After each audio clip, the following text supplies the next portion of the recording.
Iran के राष्ट्रपति इब्राहिम रईसी के हेलीकॉप्टर क्रैश में मौत हो गई है। इस हादसे में रईसी, विदेश मंत्री हुसैन समेत 9 लोग भी मारे गए। हेलीकॉप्टर अजरबैजान की सीमा के करीब ईरान के वर्जेगन शहर के पास पहाड़ी इलाके में क्रैश हुआ।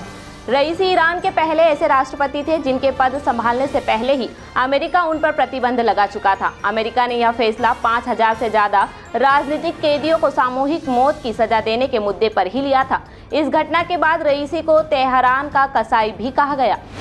अमेरिका की जासूसी के आरोपों में जेल में बंद विकिलीक्स के संस्थापक जुलियन असांजे को अमेरिका भेजने के मामले में ब्रिटिश कोर्ट फैसला सुनाएगी। असांजे 13 सालों से कानूनी लड़ाई लड़ रहे हैं। उनके प्रत्यार्पण के लिए अमेरिका की तरफ से ब्रिटिश कोर्ट में अर्जी भी डाली गई थी। अमेरिका ने ब्रिटिश कोर्ट को यह आश्वासन दिया है कि वे 52 साल के जुलियन असांजे को मौत की सजा नहीं देंगे। इसके अलावा अगर जासूसी के आरोपों में असांजे के खिलाफ मुकदमा चला तो उन्हें यूएस फर्स्ट अमेंडमेंट राइट के तहत फ्री स्पीच का अधिकार दिया जाएगा। 2024 लोकसभा चुनाव के 5वें चरण में 6 राज्यों और 2 केंद्र शासित प्रदेशों की 49 सीटों पर मतदान हुआ।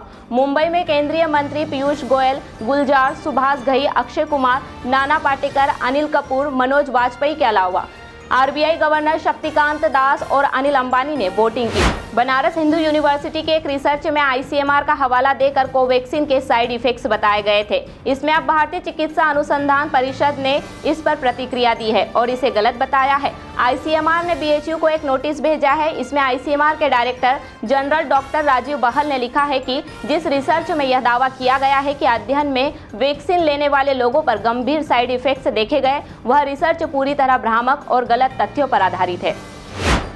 आगरा में 3 जूता कारोबारियों के यहां इनकम टैक्स की रेड लगातार 2 दिनों से जारी है। इनके पास से करीब 100 करोड़ रुपए का कैश बरामद होने का अनुमान है। इसमें सबसे ज्यादा केस हरमिलाप ट्रेडर्स के मालिक रामनाथ डंक के यहां से मिलने की बात कही जा रही है। अमेज़न फाउंडर जेफ बेजोस की स्पेस कंपनी ब्लू ओरिजिन ने 19 मई को 6 लोगों को न्यू शेपर्ड रॉकेट से स्पेस भेजा है। इनमें आंध्र प्रदेश के गोपी थोटाकुरा भी शामिल है। 30 साल के गोपी स्पेस में बतौर टूरिस्ट बनकर जाने वाले पहले भारतवंशी बन गए हैं। दिल्ली शराब नीति में ईडी की राउज एवेन्यू कोर्ट में दाखिल की गई 8वीं सप्लीमेंट्री चार्जशीट पर सुनवाई हुई।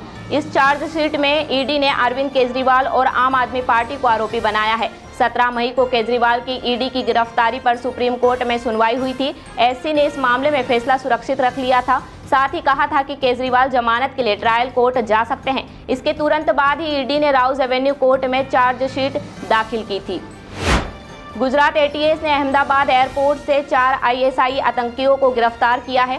एटीएस से मिली जानकारी के मुताबिक इन 4 लोगों को केंद्रीय एजेंसी से मिले इनपुट के आधार पर अरेस्ट किया गया है। चारों मूल रूप से श्रीलंका के रहने वाले हैं। चारों किस मकसद से अहमदाबाद आए थे और किन किन लोगों के संपर्क में थे, एटीएस इसकी जांच में जुटी है।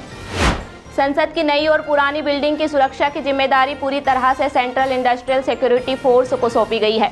20 मई से सीआईएसएफ के 3317 जवान संसद की सुरक्षा में तैनात रहेंगे। पिछले साल 13 दिसंबर को नए संसद भवन की सुरक्षा में चूक मामले के बाद में ये फैसला लिया गया है।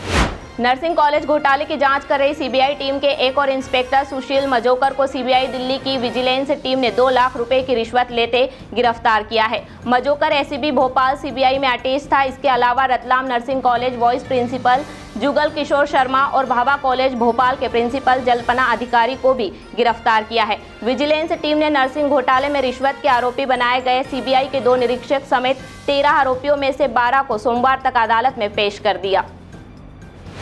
उज्जैन में महिला ने पानी में जहर मिलाकर पी लिया। अपने 14 साल के बेटे और 6 साल की बेटी को भी पिला दिया। मां ने उल्टी की तो बेटे ने नाना को फोन लगाया। पड़ोस के परिवार को जगाकर जहर पीने की बात बताई। लोग महिला और दोनों बच्चों को अस्पताल लेकर पहुंचे। महिला की मौत हो गई। दोनों भाई बहन भर्ती हैं। इंदौर में एक मैकेनिक ने अपनी 2 बेटियों के सामने पत्नी की हत्या कर दी। आरोपी पति महिला की छाती पर बैठ गया और मूसल से सिर पर कई वार किए। नाबालिग बेटियों ने उसे रोकने की कोशिश की तो उसने उनको धमकाया और महिला को अस्पताल भी नहीं ले जाने दिया। पुलिस ने केस दर्ज कर आरोपी पति को हिरासत में ले लिया है। लोकसभा चुनाव के लिए मतदान खत्म होने के हफ्ते भर में ही नगर निगम ने लोगों को बड़ा झटका दिया है। एमआईसी से साल भर पहले पास हुए प्रस्ताव के आधार पर शहर की 531 कॉलोनियों में संपत्ति कर का रेड जोन यानी स्लैब बदल दी है। इससे इन कॉलोनियों में रहने वाले लोगों पर 12 से लेकर 63% का बोझ बढ़ेगा। ये नई स्लैब इसी साल से लागू होगी। निगम ने इसकी अधिसूचना भी जारी कर दी है।